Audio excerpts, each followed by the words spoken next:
الله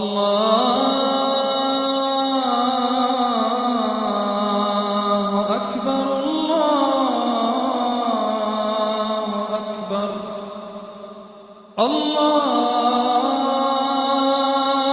أكبر الله أكبر. الحمد لله وحده والصلاة والسلام على من لا نبي بعده. أما بعد فقد قال رسول الله صلى الله عليه وسلم: إن هذا القرآن طرفه بيد الله وطرفه بأيديكم فتمسكوا به فإنكم لن تزلوا بعده أبدا، أو كما قال عليه الصلاة والسلام.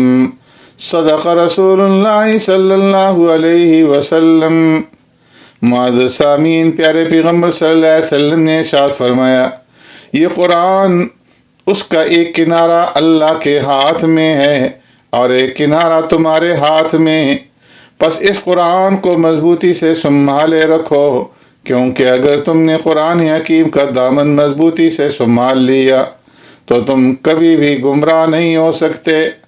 تو قرآن کریم ہمارے لیے دستور اساسی ہے اور اس کے اوپر عمل پیرا ہونا ہماری کامیابی کے لیے یہ ضامن ہے. اس لیے ہر مسلمان کا فرض ہے کہ جہاں جہاں اس کا بس چل سکتا ہے وہ ملت اسلامیہ کے دستور اساسی یعنی قرآن حکیم کی تعلیمات پر خود بھی عمل کرے اور دوسروں سے بھی عمل کرائے.